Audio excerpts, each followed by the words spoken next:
প্রিয় দর্শক বন্ধুগণ নমস্କାର। আছি অতি নূতন আপডেট নেই ଯାହାକି ଆପଣମାନେ ନିହାତି ଦେଖିବା ଦରକାର।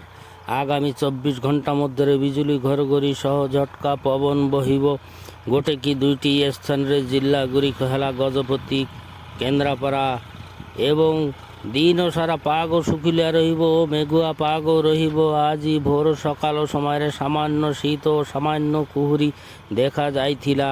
ଗୋଟେ କି ଦୁଇଟି ସ୍ଥାନରେ ଜିଲ୍ଲା ହେଲା ଭଦ୍ରକ ଓ କେଉଁଝର ଜିଲ୍ଲାରେ।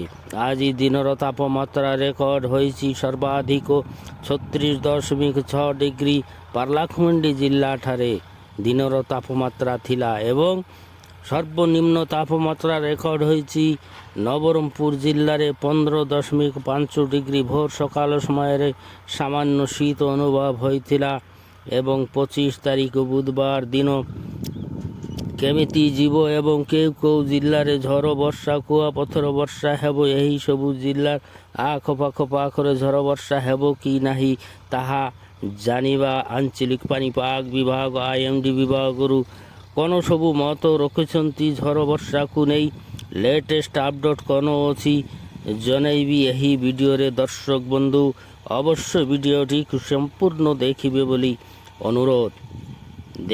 ବୋଲି ଅନୁରୋଧ ରହିଅଛି।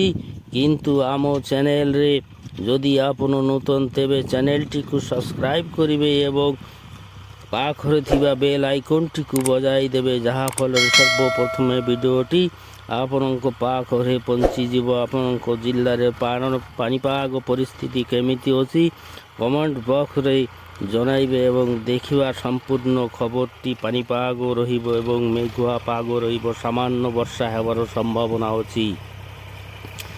ସ୍ଥାନରେ ଯେମିତି ମୟୂରଭଞ୍ଜ, କେନ୍ଦୁଝର, ବାଲେଶ୍ୱର, ଭଦ୍ରକ, କେନ୍ଦ୍ରାପଡ଼ା, ଗଜପତି, ଗଞ୍ଜାମ ଅଧିକତର ସ୍ଥାନରେ ପାଗ ଶୁଖିଲା ରହିବ କିନ୍ତୁ ଅପରାହ୍ନ ପରଠାରୁ ବିଜୁଳି ଘଡ଼ଘଡ଼ି ସହ ବର୍ଷା ହେବ। ଝଟକା ପବନ ମଧ୍ୟ ବହିବ। ପବନର ବେଗ ରହିବ 30 କିଲୋମିଟରରୁ 40 କିଲୋମିଟର ପର ଘଣ୍ଟା। ବର୍ଷାର ପରିମାଣ ରହିବ 7 ସେଣ୍ଟିମିଟରରୁ 11 ସେଣ୍ଟିମିଟର ମଧ୍ୟରେ ବୋଲି ଅନୁମାନ କରାଯାଇଅଛି। 24 ତାରିଖ ଗୁରୁବାର ଦିନ ପାଗ ମୁଖ୍ୟତଃ ଭାବରେ ପାଗ ଶୁଖିଲା ରହିବ, ମେଘୁଆ ପାଗ ରହିବ ଏବଂ ବିଜୁଳି ଘଡ଼ଘଡ଼ି ସହିତ ସାମାନ୍ୟ ବର୍ଷା ହେବ।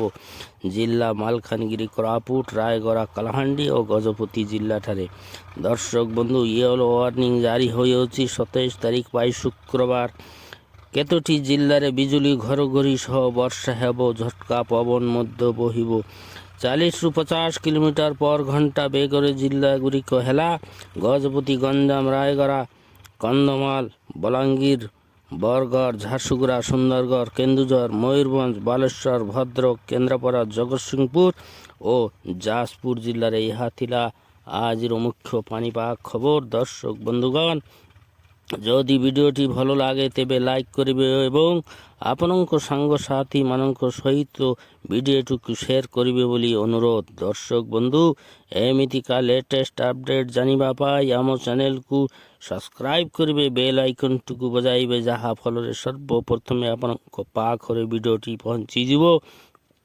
ଆଜି ପାଇଁ ଏତିକି। ନୂଆ ଆପଡେଟ୍ ସାଙ୍ଗରେ ଆଗାମୀ କାଲି ଦେଖାହେବ। ନମସ୍କାର, ଜୟ ଜଗନ୍ନାଥ, ଜୟ ଓଡ଼ିଶା, ଧନ୍ୟବାଦ।